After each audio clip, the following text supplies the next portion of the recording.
Congrats on the 30th anniversary of Tommy Boy. This is probably the movie I've seen like the most times in my life. It's so rewatchable. And this was such a fun role for you because you're playing this very evil, plotting villain. It's very different from, your usual persona. What was most fun about just this role and really getting to play up the villain side from you? The role was written. I didn't do much at all. And it's really, really hard to concentrate on your own performance when you're standing in front of David Spade and Chris Farley. That's just about impossible. So most of the time, I remember not working on her and developing this villain character. I remember most of my time on set, on camera, trying to keep a straight face. Yeah, I wanted to ask you about that because Chris is just such a presence. He's so charming and funny, but you've got to act annoyed at him. How difficult is that job of not being won over by his performance? It's hard. And I can see when I watch the movie, I can see that when I'm trying to just keep a straight face. That's all I'm concentrating on. And David Spade, too. David is definitely a quieter comedian. Almost everybody is, but the same thing. I would look over at him and just bust up and have to start the scene over again. It was really hard for me. You get married to the great Brian Dennehy in the film. He Yeah. wasn't really known for comedy, but he just gives it his all and was such a natural fit for it. How is it filming those wedding scenes with him? It's great seeing that side of him. Right. He was in 10. So we had been friends for so many years that I could keep a straight face with him most of the time. And I knew he was funny. And I knew that, if you go back and IMDb his career, he could do everything, anything. It didn't matter. And 10 had a nice effect on his career, made it skyrocketed mine. I didn't know I had a career until then, but that's another film, another story. But Brian, we were friends for a long time, and it made my career go cuckoo, and it definitely sent his off again. It was a boost. So we shared that. You mentioned 10. That's such an iconic film for you. And this film even has a reference to that Yeah, when you're first introduced, which is really fun. But I feel like Tommy Boy really made you iconic for a whole new generation again. So how often is Tommy Boy like just brought up to you? I imagine it's just so iconic to so many people. it is, and it lasted longer. 10 has a place, it will always have its place, I think, in film fandom and history. But Tommy Boy has lasted longer for me, walking up, having people walk up to me. Certainly, it's incredible. Yeah, that's amazing. And Well, what's been don't so forget Tommy Boy. I'm sorry to interrupt, but I just thought of something else. Tommy Boy's more a family movie than 10.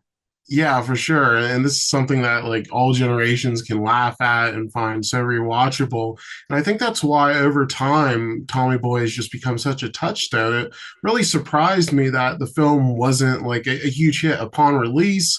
You got a Razzie nomination, which is ridiculous, but how's it getting that last laugh? Because the legacy of this film and the movie still being relevant 30 years later, how's it been kind of seeing that change in reception? It's been fabulous, and don't if you look at the Razzie Awards, they're done in fun to begin with, and you're in really good company if you look at the history of them. So that didn't surprise me at all. But it was a small film. Those comedies just don't know until the audience starts watching them because it's to me it's the most difficult form of entertainment. I'll argue that a comedy is harder to pull off than a drama any day.